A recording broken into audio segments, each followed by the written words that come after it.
I think most people wonder what we felt when we were there to examine the shroud. And under the circumstances, because we were there to do science, we had to suspend some of more of our personal feelings and sort of set them aside because we had a very ambitious series of tasks to perform in a very short period of time. I don't think it was lost on anyone that we were doing something of historic nature. Once our evidence was collected and our data reduced and our papers published, I eventually came to a point, and it took many years, but I eventually came to a point where I had to apply what Sir Arthur Conan Doyle said out of the lips of Sherlock Holmes, that if you eliminate all the possibilities, whatever remains, no matter how improbable, is most likely the truth. And without a doubt, I was absolutely forced into accepting, because there was no other possible explanation, this has to be what it appears to be.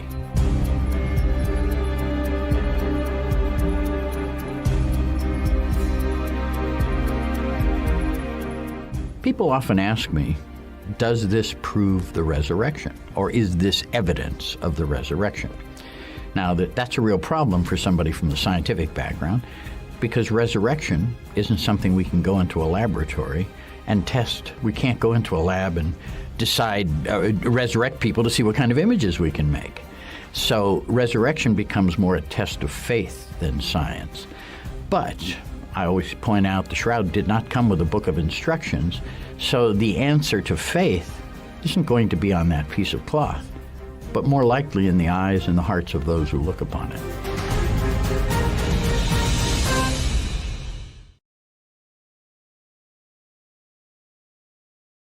On this Good Friday, a new book claims the Shroud of Turin is no forgery. The shroud is a cloth that, according to tradition, was used to wrap the body of Jesus after his crucifixion. 25 years ago, the British Museum tested the shroud and decided it was made more than 1,000 years after Jesus died. Now scientists have done infrared tests on the piece of cloth. They say it's up to 2,300 years old, so it could be the real thing. The Shroud of Turin will be shown on Vatican TV tomorrow. Tomorrow, we will see the legendary Shroud of Turin for the first time in 30 years, amid reports of new and mysterious evidence about the sacred relic. Here's ABC's Alex Perez. For the first time in 40 years, new images of the Shroud of Turin will be broadcast on television. The event marked by an introduction by Pope Francis himself. Believers are convinced the shroud covered Jesus' crucified body. The fabric is covered in bloodstains, dirt, and watermarks, but its most often debated attribute, this, the outline of a face. 1988 research seen here in this documentary used carbon dating to determine the cloth was from medieval times, and the whole thing was a hoax. But a new book by an Italian professor argues those tests were performed on fibers used to repair the shroud in the Middle Ages, that the cloth itself is from Jesus' time. When you consider that there are no substances on the cloth that were conceivably used by an artist, and the fact that the blood on the cloth is human blood, it would suggest that the cloth is probably authentic. But how did that image get there? One theory, ammonia vapor released by a body mixed with the linen. No confirmed relics exist of Jesus' life, but historians agree that he lived. In about 93 AD, the Roman historian Josephus wrote about a man named Jesus, describing a wise man, if it be lawful to call him a man, for he was a doer of wonderful works. Other Roman authors wrote of his baptism by John the Baptist, his crucifixion by the Roman Emperor Pontius Pilate. Photo document where the grayscale is inverted so that the photo negative is the positive image. Secondly, the shroud contains three-dimensional information, and so we were able to reproduce a statue of this man, the cadaver as it laid in the tomb, based on information in a two-dimensional cloth. That is unlike any other document in the history of the world. There is no paint anywhere on the shroud. We were looking for that. In 1978, an elite team of scientists came to Italy to study the shroud to answer just this question. What formed the image on the shroud? They found out that there is no paint, no pigment, inorganic or organic, no varnish, no dye, and get this, no directionality, no brush strokes whatsoever. Whatever this is This is not human artwork. Perfect time to talk a little about the Shroud of Turin. Are you convinced that that's authentic? I'm fairly convinced. I would say mid to low probability. I just told somebody over lunch today that I would put probability for the Shroud at 60 to 80, 85%, depending on what kind of mood I'm in. Okay. And I'm just saying that to accent the fact that we all have interpretations of data. So a brief overview of what the Shroud is. And it's a linen cloth, 3-to-1 weave, a little over 14 feet long, a little over 3 feet wide. And it buries a body. If the body's inside, like a pen right here, the cloth is a 14-foot cloth that wraps around the head, and it loops because it's not exactly on the top of the head. So it loops a little bit, and the open ends are at the feet. But the most interesting thing about the Shroud is there's real blood on it. There's a body image. There are hundreds of burial garments in existence. None have body images like this. There's a body image on it. And according to a recent scientific,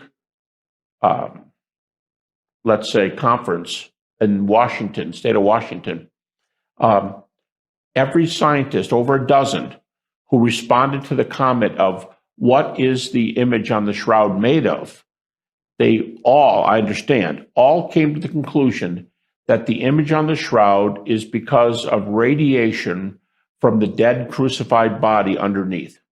So the man is crucified, has virtually all the marks associated with death by crucifixion of Jesus in the New Testament, but there's a cloth with an image on it, and the radiation appears to have come out from the body onto the cloth, and it only affected the surface fibers. Virtually nothing we know only affects surface. Like you couldn't have burned the image in there. Well, picture a thread having 200 fibrils. That's how small the fibrils are in a single thread.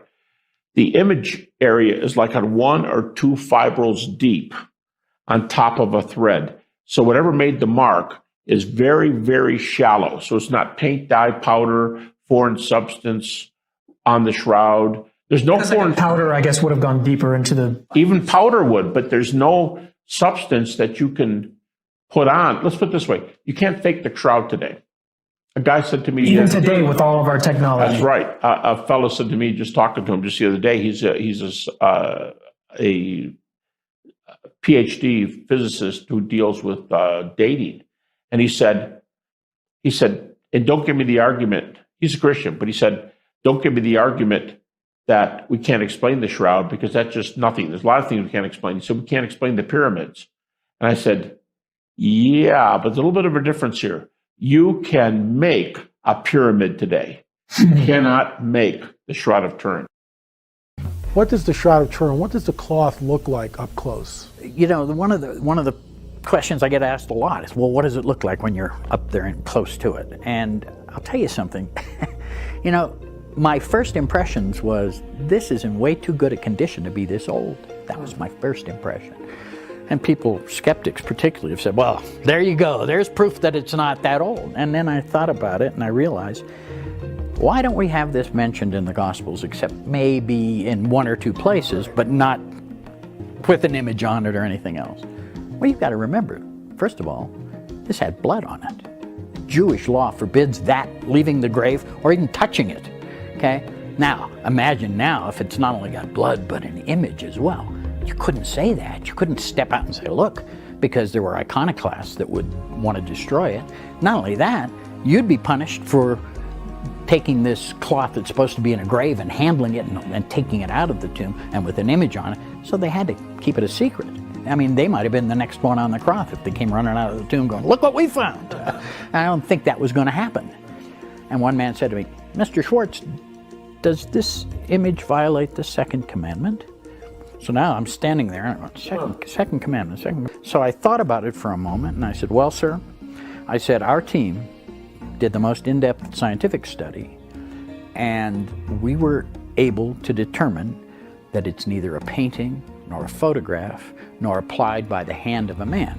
So, to answer your question, if it's none of those things, okay, and it wasn't applied by the hand of a man, then it was a naturally occurring or supernaturally occurring image.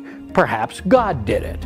I said, so in that case, since it wasn't done by the hand of a man, then God did the image, and it consequently could not violate any of his commandments. And he looked at me and he said, oh, well, that's a brilliant answer. And then his friend speaks up and says, do you know who this man is? And I said, have no idea. This is the Anglican Archbishop of Wellington, New Zealand. So now I'm embarrassed. Here I am, a Jew, lecturing an archbishop on theology, and I start to apologize. He goes, no, I'm writing it down. He says, that's a brilliant answer. We'd been talking about where the wound in the hands is, and unlike all the art that has been done, you can see here that the exit wound is actually here at the back of the wrist. The Romans would start by driving the nail here in the thinner furrow between these two kind of fleshy parts of your palm. So it's still in the palm, but it's further up in the palm, and they usually came in at an angle, making it harder to tear it out. And the exit wound would be about right here, and if you look right here, that's where we have the exit wound on the shroud. So, and of course you can see these are the original patches, very distinctly noticeable as patches, and not as, sewn in to be invisible, but to be very visible. And where are the L-shaped?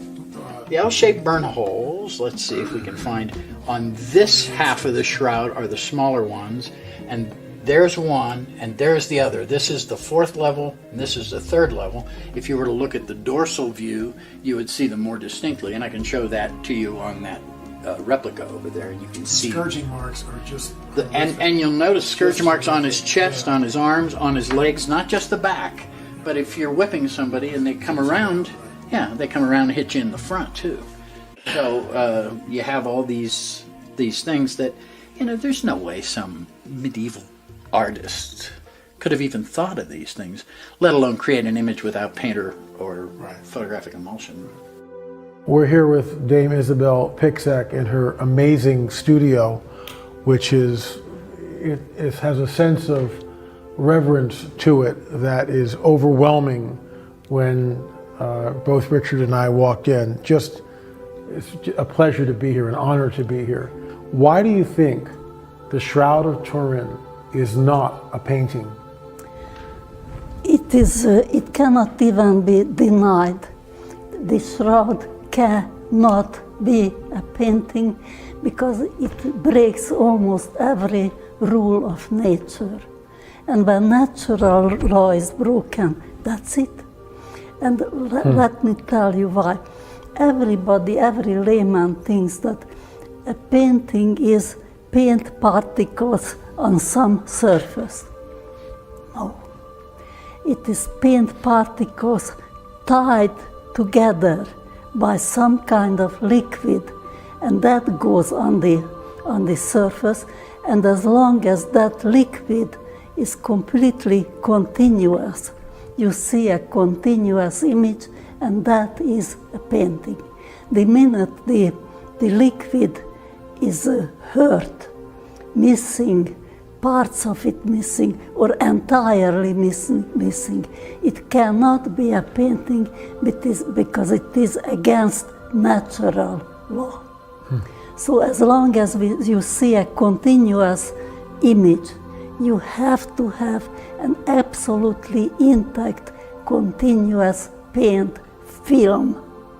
And that's the very important thing, the liquids which carry a painting. The shroud has an absolutely continuous image. There is no interruption, and there is not one bit of liquid tying material on it. This is a nonsense. Nobody can paint like that. Such a painting does not exist. It cannot exist. One of the most noted skeptics, I won't mention his name, but people will know who I'm talking about, once told me that, all that work of the stirrup team is the rantings of believers. It's very simple if you don't understand the science, that past a certain point, somebody throwing the science at you, you stop and you're not qualified to challenge the science, so you attack the scientist. And that's this particular skeptic's normal technique. And he always then throws the religious card out. But he can't do that with me because I'm Jewish. Okay, if I have an instrument say, a spectrophotometer. I'm taking a reading off of a piece of cloth. When I push the button to take that reading on the instrument, do you think that instrument cares whether I'm a Christian, a Jew, or a Muslim, or a heathen? It doesn't care. The data is the data. So if you don't like what Stirp's conclusions were, go to the peer-reviewed science, study the data, come up with your own conclusions, but it's there. And nobody else has done that but us. The Sudarium of Oviedo was a cloth that has blood on it that is preserved in Oviedo, Spain from the 7th century. When overlaid with the shroud, apparently we see that there are points of congruency. Well, the Sudarium is, it not only has blood, but has other fluid stains, probably from the nose and mouth of the victim that the cloth wrapped. There's little doubt that it was a face cloth, the kind of cloth that would have been wrapped around the face of the man of the shroud, assuming that it was him. And to this day, our custom is pretty much everywhere in the world, if somebody dies, say an accident victim, the first thing you do is cover the face. So the same thing would have been true even in the 1st century, that out of respect for the dead, you cover the face. The interesting thing about the Sudarium is it does have provenance back to about 7th century.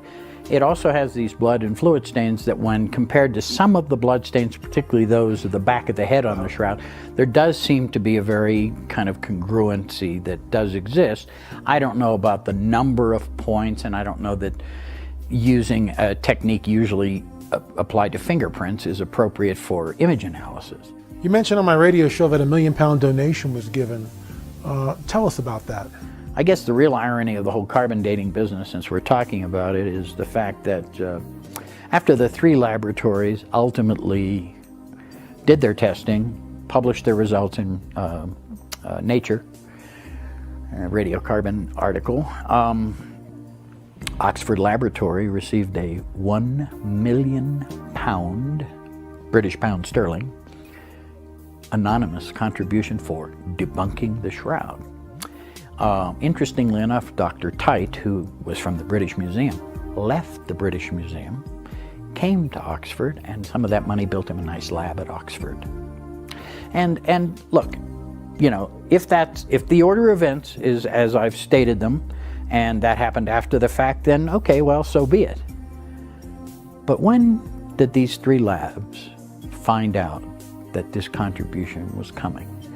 Did they have any foreknowledge or forewarning that this was the case, or was it a big surprise to them that came 2 months after the dating was released? Now, of course, if they didn't know about it, no harm, no foul. But if they knew about it, if they knew this contribution was going to come, depending on what they found about the shroud, had to be for debunking the shroud, then I question the entire process. Everybody looks at the 2 images like this, for instance. 2 separate images which have nothing to do with each other, it seems like. And nobody thinks of it that they were on both sides of the shroud and they were wrapped around a figure. So they were not flat, they were wrapped around. So what does that mean? You look at it, why is it so separate? Why one would not influence the other? The other, right. In 2002, a clandestine, is the only word I can use, restoration was done without consulting any scientists. Just a small group in Turin took it upon themselves, although I must admit they got Pope John Paul II's permission.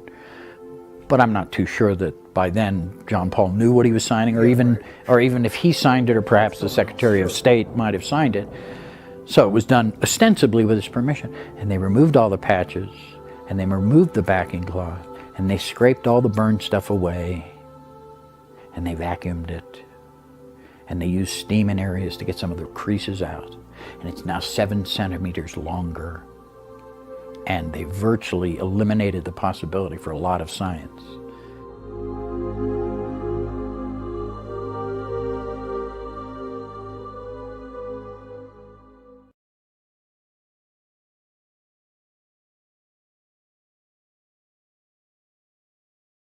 My closing thought is this. The shroud represents it conforms with the gospel, past, present, and future. And millions of people say, Why do I have to believe that Jesus rose again from the dead in some supernatural resurrection? Why can't I just believe that he was a good man who did good things? And I submit you can believe whatever you want, but if that's all you believe, it's not enough. Now, why do I say it's not enough? Because if Jesus is not risen, he's dead. And a dead Jesus could offer us nothing. Only a Jesus who has risen from the dead, who has defeated the power of death, only that Jesus has the right, the ability, and the authority to offer us anything beyond this life. That's point number one. Point number two, past, present, and future. I've already talked the present. In the present, we see on the cloth the price that was paid. That's the receipt. The receipt. So, but also speaks to a future event. And in 1 Corinthians 15, it says, listen, I show you a mystery. Right. We will not all sleep, but we will all be changed in a moment, in the twinkling of an eye, in a flash, just like that. There it is. And this is a future event. It hasn't happened yet, right. But I think this is a snapshot. That's a prototype. This is a picture. This prototype of the rapture. This is a preview of coming attractions. And well said. So that's what I think it means prophetically.